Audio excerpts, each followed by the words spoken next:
Bom dia, hoje é dia 13 de julho e vamos para o nosso devocional do dia em que eu leio Manhã e Noite de Charles Spurgeon. Mas antes, vamos começar com a nossa oração. Jesus, Pai querido, que o Senhor esteja presente do começo ao fim deste devocional, que o Senhor traga para essa live todos que precisam ouvir essas reflexões sobre a sua palavra que se encontra em Jonas, capítulo 9, versículo 9. E Salmo 56, versículo 9. Espírito Santo, se for necessário que o Senhor traga para essa live todos que precisam.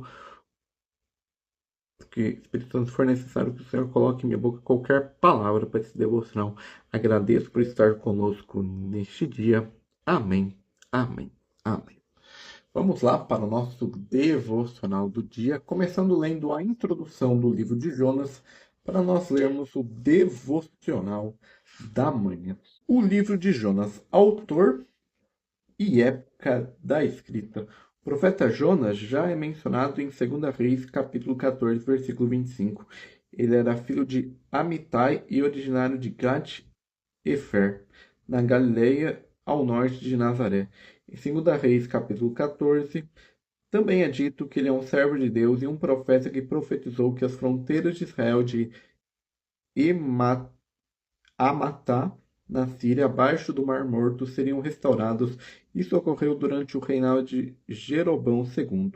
Dessa forma, o ministério de Jonas deve ter ocorrido durante o tempo de Jeroboão ou logo antes dele, fazendo que seus escritos proféticos sejam um dos primeiros após Joel e próximo a Oséias e Amós. A Síria era o império mais poderoso do leste nos tempos de Jonas. A capital da Síria era a antiga Nínive, a qual já havia sido construída por Nimrod junto a Reob, Recém e Calha. Calha é a única cidade chamada de grande cidade nas Escrituras. É possível que a expressão grande cidade em Jonas capítulo 1, versículo 2 possa ser entendido do mesmo jeito. Nesse caso, a jornada de 3 dias em Jonas 3, capítulo 3, versículo 3, não seria difícil. Propósito da escrita: Jonas recebeu de Jeová a comissão de anunciar o julgamento de Deus à cidade pagã ímpia e hostil. Contudo, Jonas internamente recusou a vontade de Deus de falar com as outras nações além de Israel, fugindo para Tarsis. Porém, Deus o alcançou. Ele enviou uma tempestade no mar para que o navio no qual ele estava fosse quebrado. Ele também fez com que a sorte caísse sobre Jonas e os marinheiros o lançassem ao mar. Finalmente, Jeová preparou um grande peixe e na barriga dele Jonas passou 3 dias e 3 noites, até que o peixe vomitasse Jonas sobre a terra seca, segundo o comando de Jeová. Depois de todas essas coisas, Jonas finalmente estava pronto para levar adiante a comissão de Deus e pregar a mensagem para Nínive. Ainda 40 dias e Nínive será derrubada. Mas quando o povo de Nínive se arrependeu através da pregação de Jonas e Deus anulou o juízo iminente, nós vemos mais uma vez o orgulho de Jonas por ser judeu, sua irritação com a graça de Deus para os pagãos. Ele ainda precisava aprender que ele mesmo havia recebido uma prova da bondade de Deus para sua necessidade física. Mas ele não demonstra compreensão quando Deus queria mostrar sua misericórdia para as almas daqueles descrentes. Segunda Reis, capítulo 14, versículo 15, já nos informa que Jonas era um profeta. Em contraste a todos os profetas do Antigo Testamento, seu ministério foi direcionado aos habitantes pagãos de Nínive e não ao povo de Israel. A única mensagem profética que Jonas anunciou foi sobre o juízo que viria sobre Nínive. Portanto, Jonas é o único profeta do Antigo Testamento que revela a graça de Deus para os pagãos. As experiências de Jonas foram os principais conteúdos e propósitos do livro. O significado profético desse livro está não somente na curta mensagem em Nínive, mas também em toda a história de Jonas escrita nele. Contudo, muitos críticos querem reduzir o livro de Jonas a uma alegoria, uma parábola ou lenda por causa dos milagres descritos nele, especialmente o aparecimento do grande peixe que devora Jonas. Mas o próprio Senhor Jesus no Novo Testamento testifica claramente a exterioridade do profeta Jonas e suas experiências. Ele também aponta para o quarto significado do livro. Primeiro, o livro de Jonas é uma prova da graça e misericórdia ilimitada de Deus, não somente para o seu povo terreno Israel, mas também para os pagãos ímpios de Nínive. Ele mostrou que Deus deu a essas pessoas arrependimento para a vida. Para Israel ou para os judeus, respectivamente, era muito difícil de entender, visto que eram considerados que somente eles eram o povo eleito de Deus. Segundo, o livro de Jonas contém um representante tipológico da história do povo de Israel. A nação havia falhado em ser uma testemunha de Deus, assim como Jonas, e tem estado no mar das nações e da dispersação por um longo tempo, mas Israel tem sido mantido de forma miraculosa, assim como Jonas, e será testemunha de Deus para as nações dos tempos futuros. Um dia, o evangelho do reino será espalhado por judeus convertidos por todo o globo. Terceiro, Jonas é um tipo do Cristo. Em Mateus capítulo 12, versículo 39 ao 40, o Senhor Jesus está anunciando pelos escribas e fariseus que eles, que ele não lhes daria nenhum sinal senão o sinal de Jonas. Pois como Jonas esteve 3 dias e 3 noites no ventre da baleia, assim estará o filho do homem 3 dias e 3 noites no coração da terra. Outro sinal para Israel foi o Senhor Jesus indo para outras nações, como vemos em Lucas capítulo 11, versículo 30. Finalmente, quarto, Jonas mostra o caráter do coração humano, o qual nos diz a respeito aos crentes frequentemente se submetem à vontade de Deus de forma relutante, buscando sua própria honra e seus próprios interesses, e o qual pode ser duro com a pedra em relação aos outros homens. Mesmo a verdade de Deus somente agrada ao coração humano, conquanto a sua própria importância possa ser reforçada por ela. Jonas tinha de aprender tudo isso. Dessa forma, esse pequeno livro contém lições muito práticas para todo leitor. Peculiaridades. Os milagres de Deus. O livro de Jonas é um livro de milagres. Os milagres parecem parcialmente ser coincidentes, mas a mão de Deus está por trás de todos eles. Jonas trouxe a tempestade no mar. Jonas fez com que a sorte caísse sobre Jonas. Jeová trouxe a tempestade no mar. Jeová fez com que a sorte caísse sobre Jonas. Jeová havia preparado um grande peixe. Jeová conduziu o peixe e ele vomitou Jonas em terra seca. Jeová preparou a aboboreira. Jeová preparou o verme que feriria a aboboreira, que viria a morrer. Jeová preparou uma fonte de vento leste. O grande peixe e a conversão do povo de Nínive tem sido questionado de forma específica, mas o Senhor Jesus confirma os ambos como eventos históricos. Salmos de arrependimento de Jonas. As similaridades entre o capítulo 2 de Jonas e vários salmos são impactantes.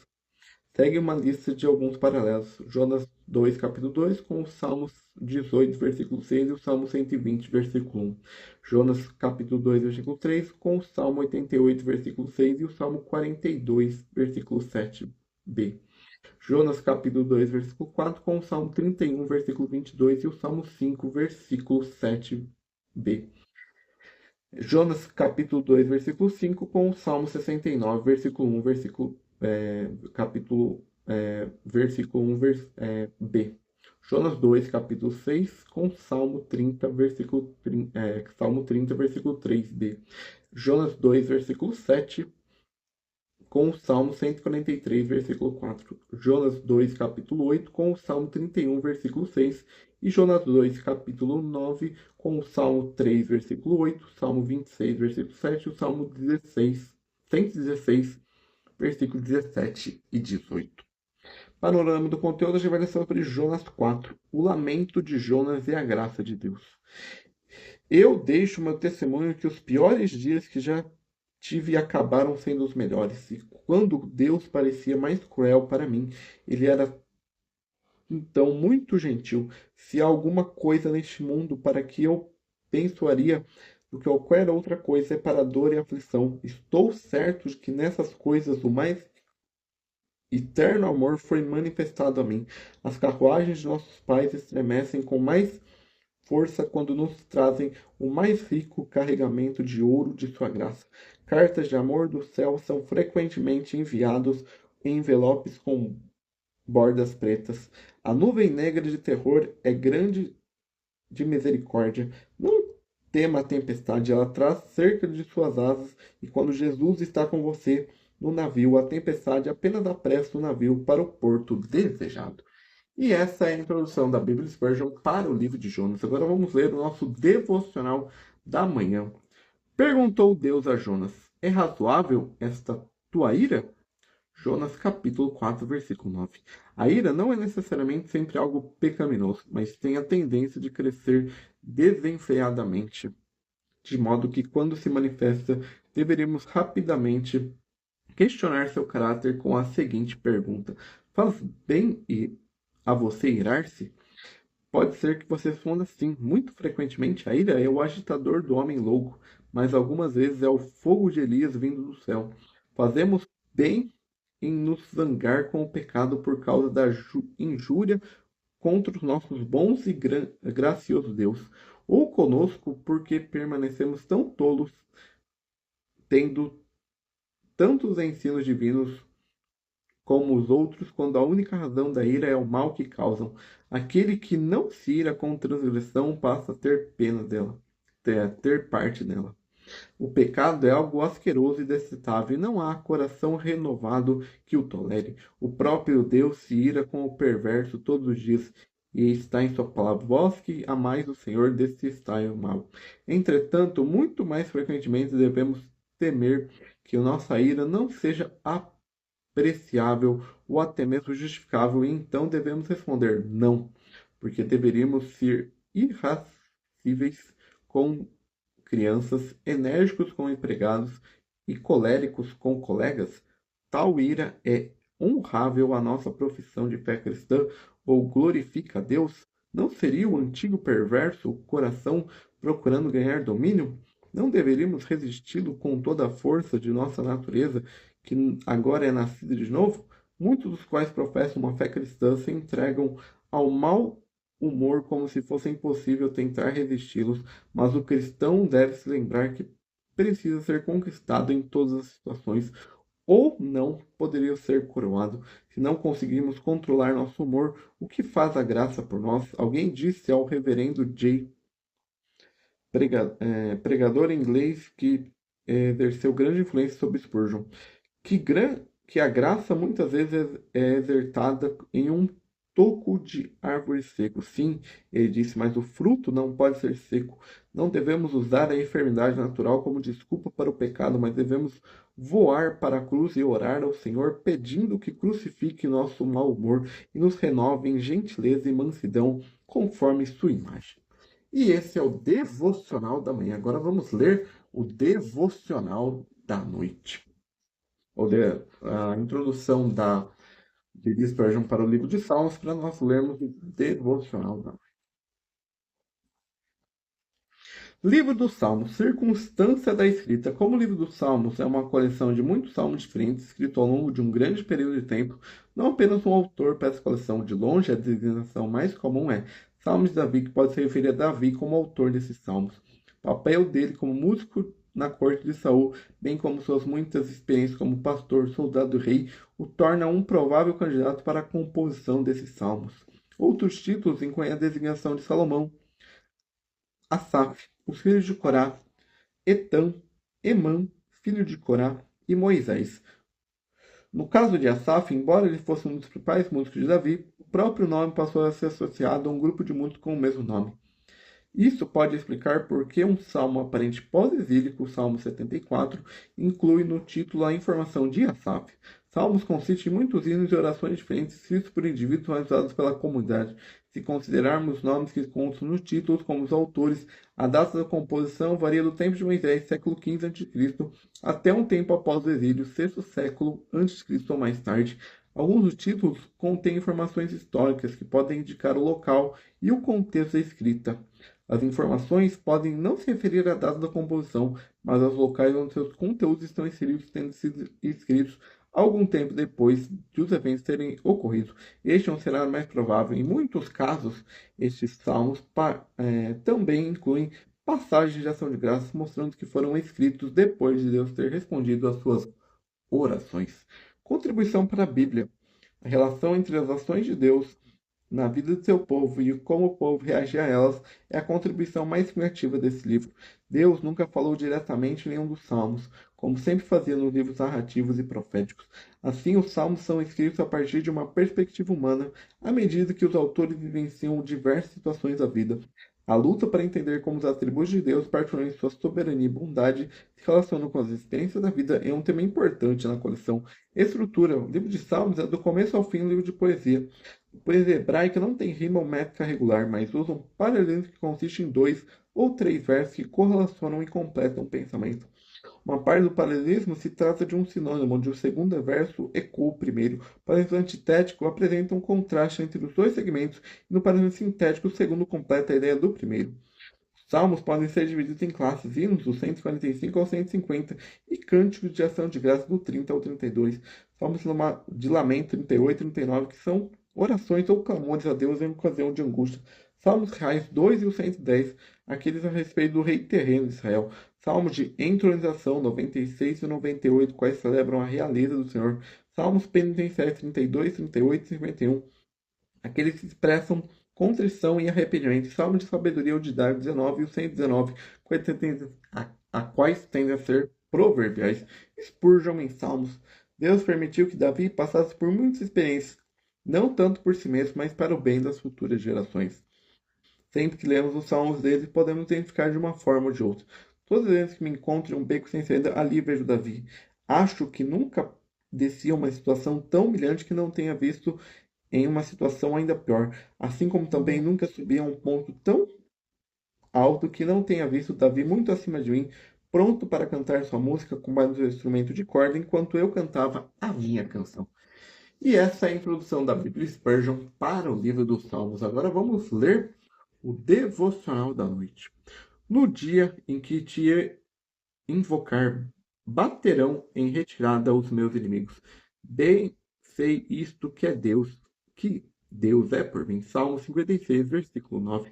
É impossível que qualquer discurso humano expresse o significado completo dessa encantadora sentença. Deus é por mim. Ele foi por nós antes que os mundos fossem criados. Ele foi por nós, ou não teria dado seu amado filho. E ele foi por nós quando castigou o único filho e colocou sobre ele todo o peso de sua ira.